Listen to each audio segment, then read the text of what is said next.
नमस्कार साथियों, आपका बहुत बहुत स्वागत है मेरे चैनल पर। आज मैं हिंदी की बहुत ही अच्छे प्रश्न लेकर आई हूँ। तो आप बताइए कि आपको कैसे लगे। प्लीज़ आप इसे पूरा देखें।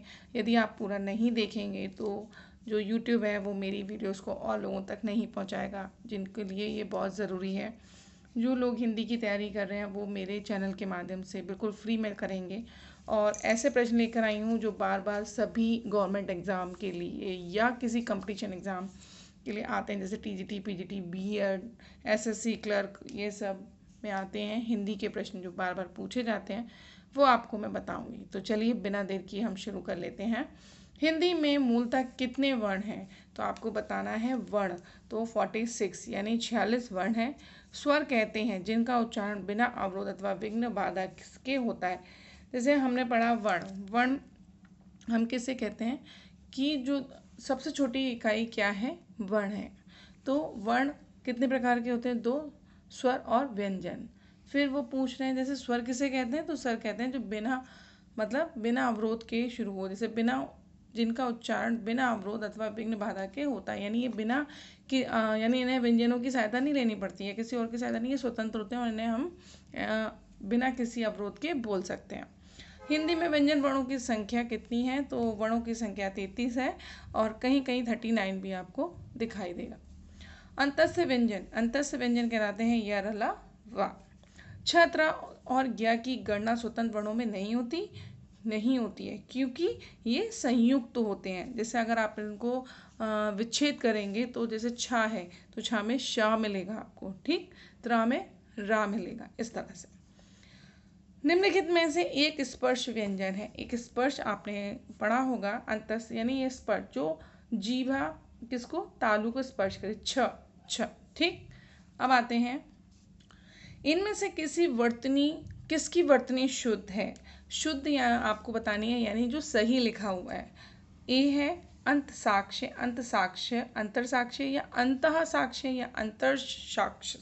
यानी आपकी प्रोनाउंसिएशन में आपको देखना पड़ेगा कि लिखा कैसे जाता है। तो सी वाला चाहिए, अंतः साक्ष्य।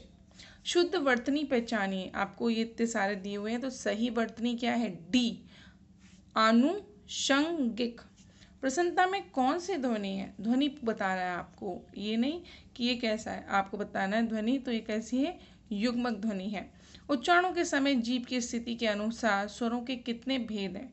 तो आपको बताना है जीभा, यानी आपसे पूछा जीभ के अनुसार स्वरों के कितने भेद हैं? तो 3 हैं। आपको शुद्ध वर्तनी बताना है कि आप देखिए ज्योत्सना लिखा हुआ है, तो आपको बताना है ज्योत्सना कैसे लिखा जाएगा। आधा जा और ता, आधा सा। यानी आपको ये देखना है कि 3 वर्ड हमारे क्या हैं, वर्ण व्यंजन वो आधे हैं। जैसे जा आधा है, ता आधा है और सा आधा है, तब बना है ज, या पे ओ की मात्रा, आधा ता आधा सा और ना पे आ का डंडा, तो क्या बना? ज्योत्सना। ये हमारी शुद्ध वर्तनी है। आपसे पूछ रहा है आजीविका, उसने लिखा है और फिर पूछा कौन सा सही है, तो आप बताएंगे डी वाला बिल्कुल सही है। इनमें से किस शब्द की वर्तनी अशुद्ध है? आप बताइए वर्तनी कौन सी अशुद्ध है? तो इसमें ए वाली जो है वो अशुद्ध है। संबल में कौन सी ध्वनि है? तो संप्रक्त ध्वनि है, ना तो युग्म है ना ये संयुक्त, और संप्रक्त है। आप इसे थोड़ा डीपली पढ़ना चाहते हैं तो प्लीज़ आप मेरे कमेंट के माध्यम से ज़रूर बताएं कि हम ध्वनियों को कैसे पहचानें। नेक्स्ट है, कौन सा शब्द सही है? आपको पूजनीय शब्द दिया गया है, तो आप कैसे लिखेंगे? बी जो लिखा है वैसे ही हम लिखेंगे, पूजनीय। ये देखिए हिमाचल प्रदेश की परीक्षा में आया हुआ है। आप देखिए कौन सा शब्द सही है? व्यक्तिक लिखा है, तो उसमें सी वाला शब्द बिल्कुल सही है। निम्नलिखित में से किसकी ध्वनि यानी किसकी वर्तनी शुद्ध है? तो आपको बताना है डी वाली जो है अनुग्रह आपकी बिल्कुल सही है। शुद्ध वर्तनी है इच्छा, इच्छा, इच्छा, इच्छा, यानी आपको इच्छा दिया गया है, तो आपका ए वाला बिल्कुल सही है। शुद्ध वर्तनी इंकार, तो इनकार पूछा गया है, तो सी वर्तनी इज अ राइट आंसर। देखिए फ्रेंड्स, फिर आपसे पूछा है हिंदी वर्णमाला के अंतिम पंचमाक्षर का उच्चारण स्थान क्या है? पहले आपको पता होना चाहिए कि वर्णमाला का पंचमाक्षर कौन सा है, तो फिर इसका स्थान क्या है? अनुनासिक। इनमें से किस शब्द की वर्तनी शुद्ध है? आपसे उपयुक्त पूछा जा रहा है, तो B is the right answer. औदर्य की तरह व्यवहार शब्द में कौन सा ठीक है तो आपको बताना है व्यवहार में है बी वाला, वया वादवा या वाहारे। थर्ड है यानी 23 जो आपसे पूछ रहा है वो है निम्नलिखित में से किस शब्द की वर्तनी अशुद्ध है, आनंग, परिहास, व्यंग या हास्य। तो आप बताएंगे जो व्यंग लिखा गया है वो बिल्कुल गलत है। इनमें से शुद्ध वर्तनी पहचाननी है आपको।